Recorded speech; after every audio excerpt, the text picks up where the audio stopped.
151 லட்சம் ஏக்கராக சாகுபடி பரப்பு அப்படிங்கிறது இன்க்ரீஸ் ஆகிருக்கு. வேளாண்மையில் தமிழ்நாடு 2வது இடத்துல இருக்குது அப்படின்னு சொல்லி பட்ஜெட் தாக்கல் பண்ணியிருக்காங்க. கிட்டத்தட்ட 45,661 கோடி வேளாண்மை துறைக்கு ஒதுக்கப்பட்டு பட்ஜெட் தாக்கல் செய்து பல அறிவிப்புகள்லாம் வெளியாக இருக்கு.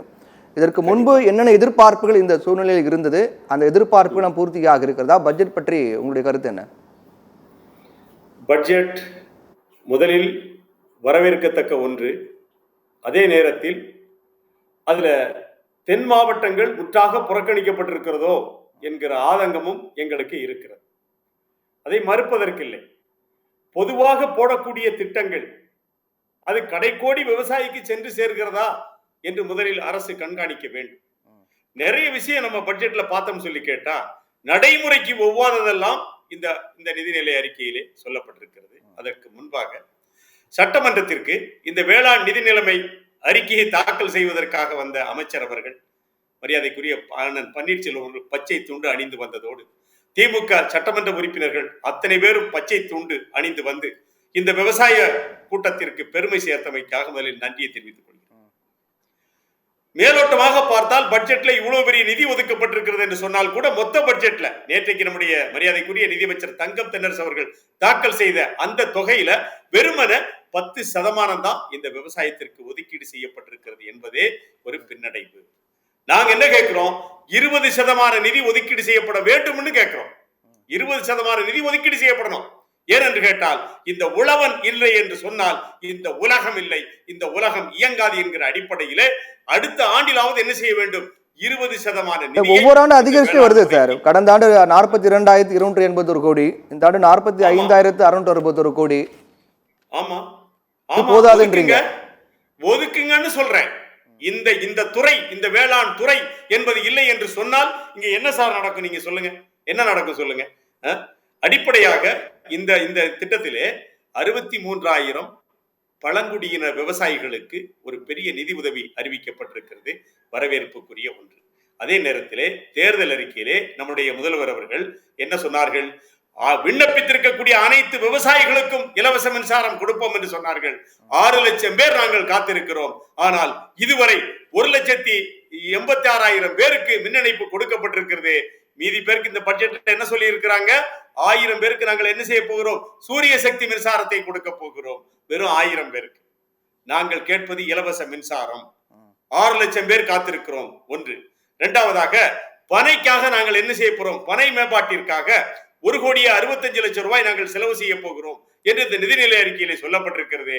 அந்த பனை தென்னை வளர்ச்சிக்காக கிட்டத்தட்ட 40 ஆண்டுகளாக சொல்லிக் கொண்டிருக்கிறோம். கல் என்றைக்கு தடை செய்யப்பட்டதோ அந்த கல் செயல்பாட்டிற்கு கொண்டு வரப்பட வேண்டும். இப்ப நான் ஒண்ணு கேட்கிறேன் சார், பனை மேம்பாட்டிற்காக நீ நிதி ஒதுக்குறீங்க, ஆனால் அந்த பனையிலிருந்து வரக்கூடிய இயற்கை உணவாகிய அந்த கல்லுக்கு நீங்கள் தடை விதித்திருக்கிறீர்கள்.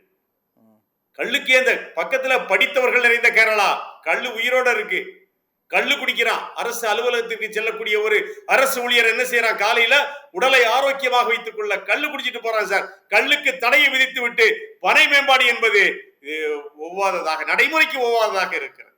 கூடுதலாக எங்களுடைய பெரியார் பாசனம், பெரியார் வைகை பாசனம் என்பது மிகப்பெரிய பாசனம். ஒரு சின்ன ₹1 துளி கூட அந்த பெரியார் வைகை பாசனத்திற்கு ஒதுக்கீடு செய்யப்படவில்லை என்பது எங்களுடைய பகிரங்கமான குற்றச்சாட்டு. கூடுதலாக எண்ணெய் வித்துக்களுக்கான இயக்கம் ஒன்றை தொடங்கியது இருப்பதாக அறிவித்திருக்கிறார் அமைச்சர் அவர்கள். எண்ணெய் வித்துக்கான இயக்கம். நாங்க என்ன கேட்கிறோம்? ரேஷன் கடையில் நீங்க எங்களுக்கு என்ன எண்ணெய் கொடுக்குறீங்க? பாமாயில் கொடுக்குறீங்க. அந்த பாமாயில் எங்க இருந்து வாங்குறீங்க? இந்தோனேஷியா, மலேசியாவில இருந்து வாங்குறீங்க. 1 லிட்டர் கொள்முதல் செய்வதற்கு ₹100 ஆகிறது. ₹75 மக்களுடைய வரிப்பணத்தில் இருந்து அரசாங்கம் போட்டு ₹25 எங்களுக்கு கொடுக்குறீங்க. நாங்க என்ன சொல்றோம்?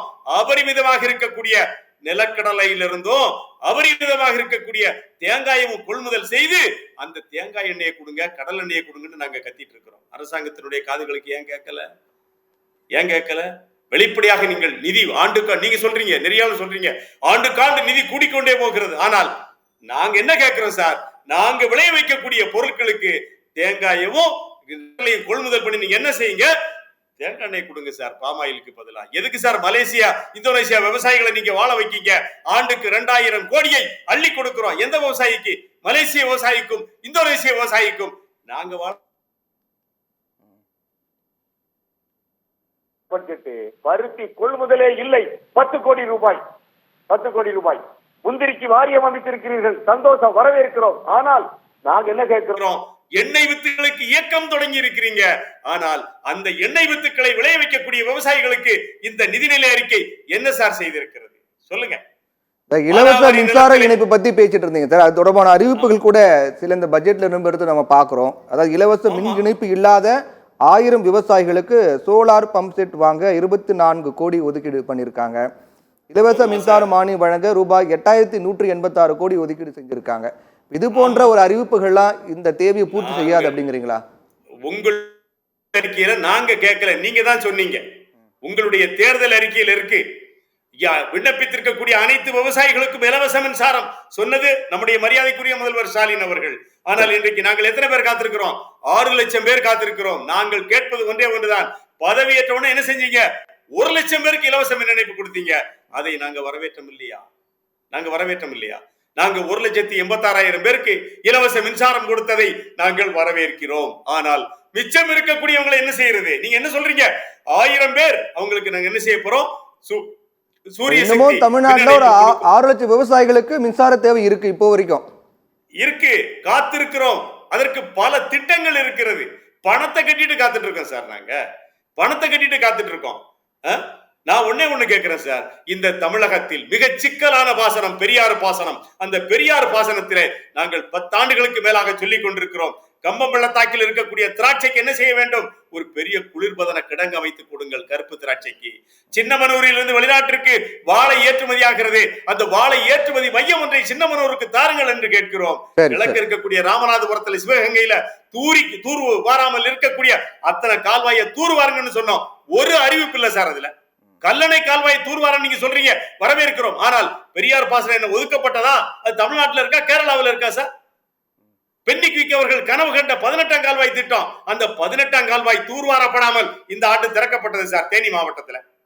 அதை தூர்வாரதுக்கு எவ்வளவு செலவாகும்? ஏன் தூர்வார மாட்டேங்கிறீங்க? ஏன் விவசாய அறிவிப்புல, விவசாய நிதிநிலை அறிக்கையில ஏன் நீங்க அதை பத்தி பேசல? மாங்காய் விவசாயிகள் என்ன செஞ்சிருக்கான்? அழிஞ்சு போய் நின்றுட்டு இருக்கான். மா விவசாயிகள் இன்னைக்கு அழிந்து போய் நின்றுட்டு இருக்கான். பருவம் தப்பிய மழையால் மா விவசாயம் பொய்த்து போய் விட்டது. அந்த விவசாயிக்கு ஏதாவது ஒரு அறிக்கை இந்த நிதிநிலை அறிக்கையிலே வரும் என்று நாங்கள் எதிர்பார்த்தோம்.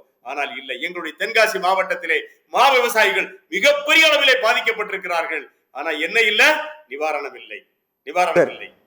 அரசு நிதிநிலை அறிக்கையை தாக்கல் செய்வதற்கு முன்னால் பரவலாக எல்லா மாவட்டங்களிலும் கருத்து கேட்பு கூட்டங்களை நடத்தி இருக்க வேண்டும் என்பது எங்களுடைய ஆதங்கம்.